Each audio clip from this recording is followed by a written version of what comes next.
Oh, here we go. This is going to be talked about. He has coached in 2 of the largest blown leads in Super Bowl history.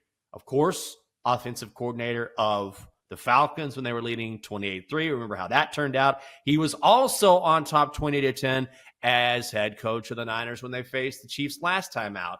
In the fourth quarter of each of those defeats, Shanahan's teams combined for 0 points, a completion percentage of 39%, and went 0 for 6 on third down. Is this exaggerated, or do you think in the moment there's a possibility that Kyle Shanahan could clam up a little bit? It feels like we got to pick a narrative here, because remember going into the postseason, we said the narrative was, okay, Kyle Shanahan is like 1-30 when his team is trailing by at least 4 points going into the fourth quarter. Kyle Shanahan is not somebody who can make comebacks.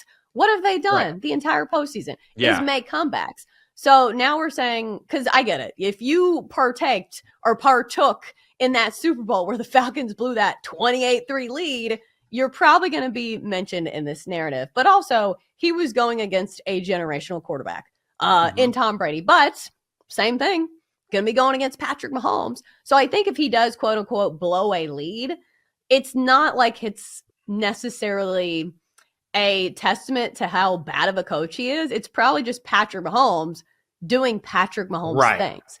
But the other thing is, do you think the Niners will be able to, build up a big lead against this Kansas City defense? It's been really good. I think it's possible, for sure. I think anything is possible in a game like this. I also think that we need to quantify or at least define what a lead is. Because if all of a sudden the Niners are leading the Chiefs 10-7 and then the Chiefs win, I don't think you can put that under the umbrella or under the category of Kyle Shanahan blew a lead, right? The amount of the lead matters. When you have the lead matters. But an early lead by the 49ers does not constitute blowing a lead. Sometimes that's just the way a game goes. It goes back and forth. You have a competitive game, and that's football. So I think he sort of blew through this narrative. Coming back was, I think, particularly huge for Kyle Shanahan. And now to see it in back-to-back playoff games, I think, is especially important. The other sabotage factor, though, is do you think he gets this if the Niners are behind? Because that's kind of been the game script the past 2 games for San Francisco, although he still got this against the Lions. The last time out had 20 carries, 90 yards, even though the Niners were down in most of that game. So he is not your normal run-of-the-mill running back. I think he probably gets the touches no matter what, because he's somebody fully capable of breaking up off a massive run just about any time. I think maybe the only other sabotage factor is, okay, maybe he's catching passes. But do you think he gets this if the Niners are playing from behind? Probably not.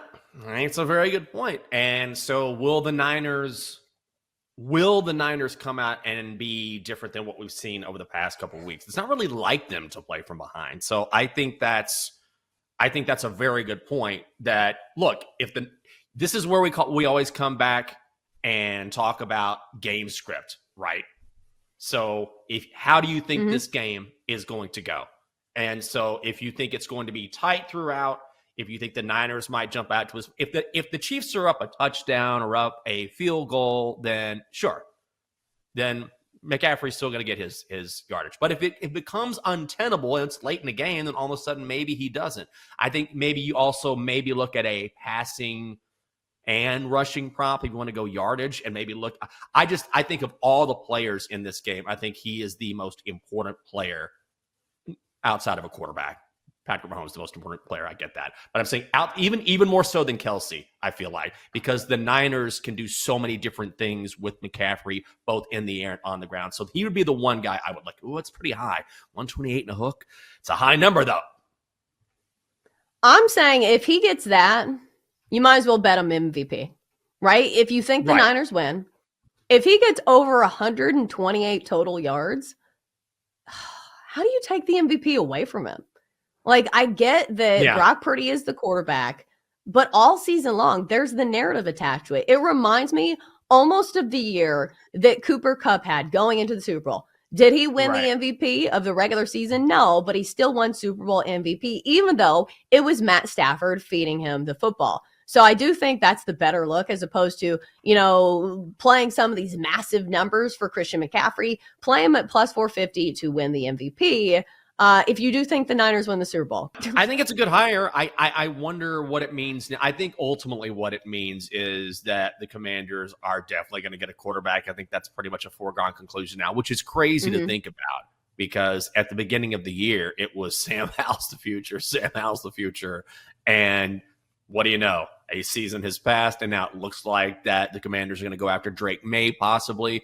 But I think it's a good signing. I think it's interesting. I also think that clearly the Commanders are moving on from Eric Bieniemy, and we didn't know whether or not that was going to happen. He only got 1 year in DC, so you have to wonder how much of this is Bieniemy. I think the jury is still out on Bieniemy. I feel like when you came in under Ron Rivera, under an administration, if you will, that was sort of doomed from the start, I felt like, because we all sort of figured this might be the final year for Ron Rivera. But him finding a new landing place, I wonder if he goes back to Kansas City. That would be interesting.